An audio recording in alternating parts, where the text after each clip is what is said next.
You're a boy, right? No, I'm a girl. Who told you you were a girl? Mommy, When did she tell you you were a girl? 'cause I love girls. Oh, I see. So mommy told you you were a girl? Uh-huh. The state of California says that I have to pay for the chemical and physical castration of my son as child support. I'm not going to pay that child support. I'm not going to pay anything to hurt my son.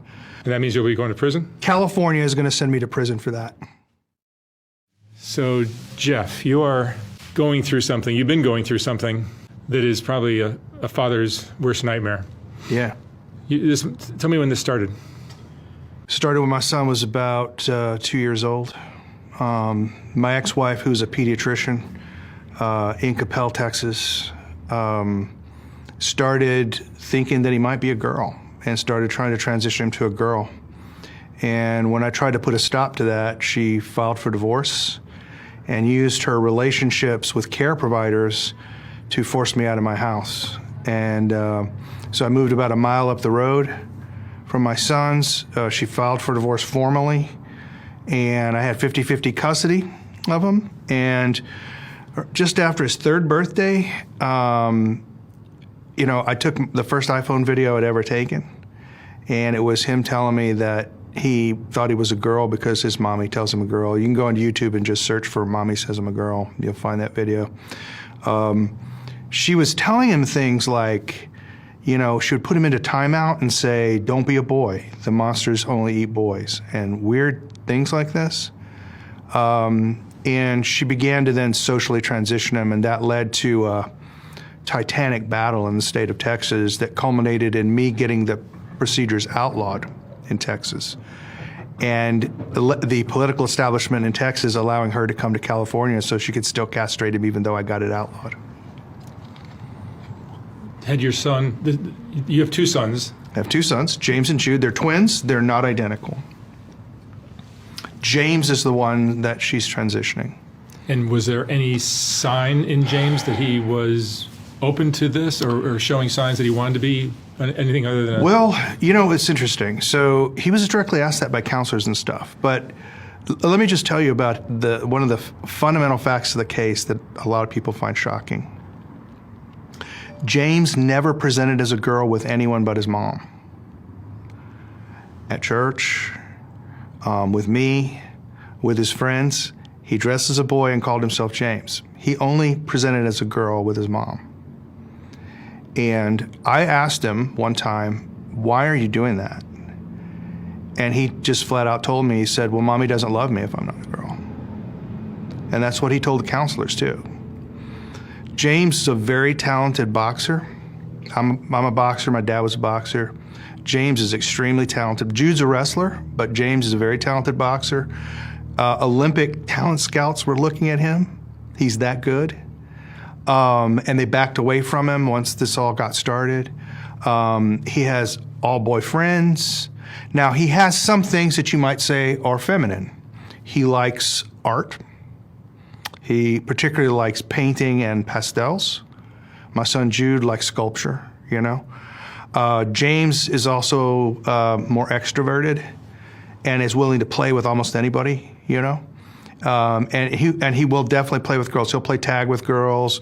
He'll build things with girls. He has no problem like hanging around with girls. But in terms of having a desire to be a girl, he consistently told me for 10 years that he had no desire to be a girl. He told the court-appointed counselor that he was embarrassed to wear dresses to school. He was getting too old for that and didn't want to wear dresses. And they initiated a CPS investigation against me for forcing him to be a boy, in my 7th CPS investigation.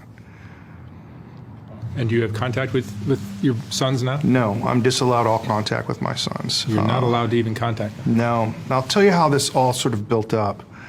So she started transitioning him, you know, really hardcore at 3. I mean, where she presented him to the world with a fake girl's name and everything. This, of course, would have been an important component in the divorce that was going on. So we get to 2017, and we have our divorce trial, and we had a custody evaluator. His name is Blake Mitchell. He practices out of Frisco, Texas, which is a suburb of Dallas. And he asked me, what is your top issue? And I said, my top issue is she's tampering with my son's gender identity. So he charges me $60,000 and does a 1-year investigation of my family, interviewing my children over and over again, everything, and determines that she was not transitioning my son to a girl. He straight up lied to the court and said that I had made a false accusation against her for saying that she was trying to transition my son to a girl. And on that basis, I lost 50-50 custody and got less than standard possession time. So I basically got, 4 to 6 days a month with my sons. So that's how the divorce ended, with the psychologist just outright lying. Now, I've been lucky with these psychologists that lie. I've been able to prove they've lied, so the court actually set aside his report. But that's what he actually told the court in his report. So she then starts really ramping up it again, and now he's wearing makeup to school. He's using the girls' restroom at his elementary school, which was Pinkerton Middle School in Coppell, Texas. I got that school shut down. That school doesn't exist anymore in Coppell. They shut down.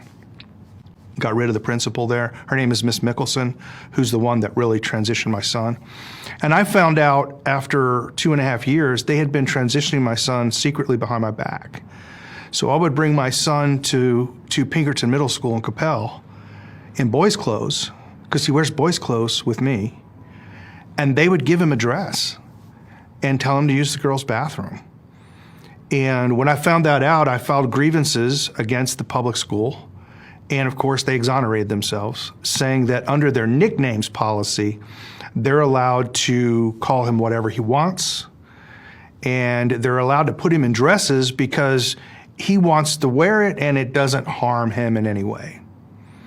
And so there was just no place to go. It's virtually impossible in Texas to sue a school district because they have sovereign immunity.